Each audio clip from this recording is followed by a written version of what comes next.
శ్రీమాత్రే నమ. జయ గురు దత్తాత్రేయ నమ.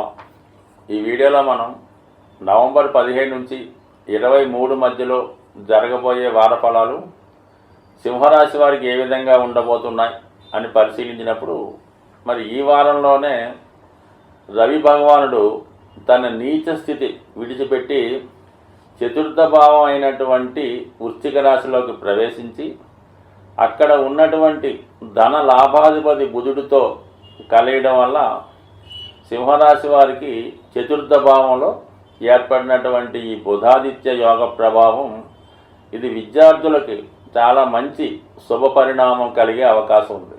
వాళ్ళ యొక్క జ్ఞాపక శక్తి పెరుగుతుంది.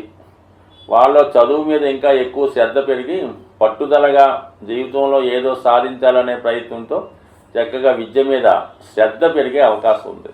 ముఖ్యంగా ఈ సింహరాశి వారికి ధన లాభాధిపతి బుధుడు ఒకే గ్రహం అవటం వల్ల వీళ్ళ యొక్క ఆదాయం వస్తే ఒకేసారి రావడం జరుగుతూ ఉంటుంది, లేదంటే కొద్ది కాలం పాటు ఏ ఆదాయం లేకుండా ఇబ్బంది పడడం జరుగుతూ ఉంటుంది. అటువంటి బుధుడు చతుర్థ స్థానంలో సంచరించడం వల్ల జాతకుడికి ప్రభుత్వ పథకాలు అనుకూలంగా ఉండే అవకాశం ఉన్నది. అలాగే మీ యొక్క స్థిరాస్తి మీద, భూముల మీద ఆదాయం పెరిగే అవకాశం ఉన్నది. అలాగే మీ యొక్క సొంత ఊళ్ళో మీ తల్లిగారు సంబంధించిన స్థిరాస్తి కానీ, తండ్రి గారు సంబంధించిన స్థిరాస్తి పైన ఆదాయం రావడం, దాని మీద మీకు ఏదైనా శ్రద్ధ పెరిగి దాన్ని చక్కగా వ్యవసాయం చేయాలని కానీ, అక్కడ ఏదైనా గృహం నిర్మించాలని కానీ ఇటువంటి ఆలోచన మీకు ఎక్కువ ఏర్పడడం జరుగుతూ ఉంటుంది. మొత్తం మీద ఏంటంటే మీ యొక్క స్థిరాస్తి యొక్క విలువ పెరగడం వల్ల మీ యొక్క కుటుంబ ఆదాయం, దాంతోపాటు మీ ఆదాయం కూడా పెరిగే అవకాశం ఉంది. అలాగే ఈ రాశిలో వారికి ఈ సమయంలో ఏవైనా మీరు ఒక గృహ నిర్మాణం చేపట్టాలన్నా, అలాగే ఆల్రెడీ ఉన్నటువంటి గృహం కొనుక్కోవాలన్నా ఇది చాలా అనుకూలించే అవకాశం ఉంది.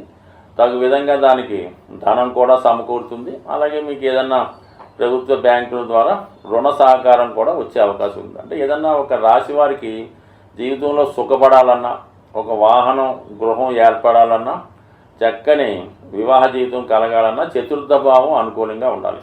మరి అటువంటి చతుర్థ భావం ఈ రాశి వారికి ఈ నెలలో, ఈ వారంలో ఏర్పడింది. దానిపైన గురు దృష్టి కూడా పడుతుంది. దశమ స్థానం అయినటువంటి కర్మస్థానంలో ఉన్నటువంటి గురువు అత్యంత బలవంతుడై చతుర్థ భావాన్ని వీక్షించడం వల్ల మరి ఆ భగవంతుని యొక్క అనుగ్రహంతో మీకు సొంత గృహం ఏర్పడడం కానీ, మీరు ఒక ఇంటివారు అవడం, అంటే పెళ్లి లాంటిది శుభకార్యం మీ గృహంలో జరిగే అవకాశం ఉంది. కాబట్టి అది మీకన్నా అవ్వచ్చు, మీ కుటుంబంలో ఎవరికైనా వివాహ వేడుకలు జరిగే అవకాశం ఉన్నది. సో ఇక పంచమ స్థానంలో మరి శుక్రగ్రహ సంచారం, ఇది చాలా వరకు సింహరాశి వారికి వాళ్ళలో ఉన్నటువంటి టాలెంట్కి తగిన గుర్తింపు రావడం జరుగుతుంది. మీ పైన అందరి దృష్టి పడి మీలో ఉన్నటువంటి విద్వత్తుకి, టాలెంట్కి తగిన గుర్తింపు రావడం జరుగుతుంటుంది. ఎక్కువగా ఈ సింహరాశి వారు స్వతంత్ర వృత్తుల్లో ఉండడం జరుగుతూ ఉంటుంది. సినిమా రంగంలో ఉంటే ఎక్కువగా డైరెక్టర్లుగానో, హీరోలుగానో రాణించగలుగుతూ ఉంటారు. అలాగే వాళ్ళు ఒకరి కింద పనిచేయడం కన్నా స్వతంత్రంగానో, ఒక కన్సల్టెంట్గానో, ఒక అడ్వైజర్గానో, ఒక ప్లానింగ్ ఇంజనీర్గానో రావడం జరుగుతుంటుంది. చార్టెడ్ అకౌంటెంట్స్ కానీ, డాక్టర్లు కానీ వాళ్ళకి ఈ సమయంలో తగిన గుర్తింపు వస్తుంది. మీ పాపులారిటీ పెరగడం వల్ల ఎక్కువ మంది కస్టమర్స్ మీకు మనం విజిట్ చేయడం, దాంతోపాటు మీ యొక్క ఆదాయం కూడా పెరిగే అవకాశం ఉన్నది. సో ఎవరైనా కొత్త వృత్తిలో ప్రవేశిద్దాం అనుకున్న వారికి కానీ, ఏదైనా ఒక రాజకీయ రంగంలో కానీ, ఒక అధికార పార్టీలో ఇంకో పార్టీలో చేరదాం అనుకున్న వాళ్ళకి కూడా ఇది చక్కగా అనుకూలించే సమయం అన్నమాట. అలాగే స్త్రీలకి ఇది చాలా వరకు వారికి అటు వివాహ సంబంధించిన విషయాల్లో కానీ, ఉద్యోగ సంబంధించిన విషయంలో కానీ శుక్రుడి మీద శని యొక్క అర్ధకోణ దృష్టి ఏర్పడడం వల్ల సింహరాశిలో ఉన్నటువంటి స్త్రీలకి ఏదైనా పదవీ లాభం కానీ, వివాహం ద్వారా లాభం కానీ, లేదంటే వారు సంతానవతులు అవడం కానీ, మొత్తం మీద ఏదో ఒక శుభం స్త్రీలకి జరగబోతుంది. అయితే ఈ రాశి వారికి 12వ స్థానంలో కుజగ్రహ సంచారం, ఎక్కువ ఇన్వెస్ట్మెంటు, ఖర్చులు ఎక్కువ రావడం జరుగుతుంది. చతుర్థాధిపతిగా ఉన్నటువంటి కుజుడు 12లో ఉండడం వల్ల మీరు ఏదైనా ఒక స్థిరాస్తి అమ్మడం ద్వారా మీకు ఆదాయం రావచ్చు. అలాగే దీర్ఘకాలంగా ఉన్నటువంటి ఏదైనా రుణం నుంచి బయటపడే ప్రయత్నంలో కొంత స్థిరాస్తి అమ్మి మీరు అప్పులు తీర్చే ప్రయత్నం కూడా చేయొచ్చు. అలాగే భాగ్యాధిపతి 1000లో ఉండడం వల్ల అది వ్యక్తిగతంగా మీరు కానీ, మీ సంతానానికి కానీ విదేశానికి పంపే ఏర్పాటు చేయొచ్చు. అంటే వివాహం ద్వారా వాళ్ళని వేరే ఇంటికి పంపే అవకాశాలు కూడా ఎక్కువగా ఉన్నాయి కాబట్టి బట్ ఏది ఏమైనా ఈ సింహరాశి వారికి మంగళకరమైనటువంటి శుభ కార్యక్రమాలకి ఎక్కువ ధనం ఖర్చు అవ్వడం, తద్వారా ఏదో ఒక స్థిరాస్తి అమ్మడం, ఇవన్నీ కూడా సింహరాశి వారికి జరిగే అవకాశం ఉన్నది. కాబట్టి జాగ్రత్తగా ప్లాన్ చేసుకుంటే మొత్తం మీద ఈ వారం అంతా కూడా మీరు చాలా వరకు శుభకార్యాల్లో పాల్గొంటారు. ఎక్కువగా సందడిగా విందు వినోదాలతో హ్యాపీగా కాలక్షేపం చేసే అవకాశం ఉంటుంది. సాధారణంగా గ్రహాల యొక్క స్థితిని అనుసరించి కొన్ని ప్రయత్నాలు అనుకూలించే అవకాశం ఉంటుంది. మరి ప్రస్తుతం కుజగ్రహం నీచ స్థితిలో ఉన్నప్పటికీ కూడా సహజ చతుర్థ స్థానంలో ఉండడం వల్ల చాలా వరకు భూముల యొక్క స్థిరాస్తుల యొక్క విలువ స్థిరంగా ఉండే అవకాశం ఉన్నది.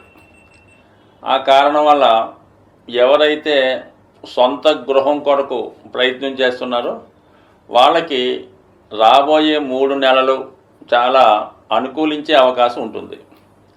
సో దానివల్ల ఎవరైతే సొంత గృహం కోసం ప్రయత్నం చేస్తున్నారో వాళ్ళు మరి రేపు మనకి ఈ నవంబరు 18వ తారీఖున వస్తున్నటువంటి సంకష్టార చతుర్థి, ఆ రోజు విధి విధానంగా విఘ్నేశ్వరుణ్ణి గరికతో అర్చించడం, లేదంటే ఏదైనా దేవాలయంలో అక్కడ చేస్తున్నటువంటి పూజల్లో పాల్గొనడం, మరి కొన్ని దేవాలయాల్లో గణపతి హోమం, అలాగే సాయంకాలం పూట గణపతి యొక్క అభిషేకం 2 చేయించుకొని ఆ రోజు ఒక దీక్షతో మనం ఎలాగైనా ఒక గృహాన్ని కొనుక్కోవాలని సంకల్పంతో ఒక నిర్ణయాన్ని తీసుకొని ఆ రోజు నుంచి ఏంటంటే ప్రతి మంగళవారం మీరు సుబ్రహ్మణ్య స్వామి ఆలయాన్ని కానీ, హనుమాన్ ఆలయాన్ని కానీ, లేదంటే లక్ష్మీ నరసింహస్వామి ఆలయాన్ని దర్శించడం వల్ల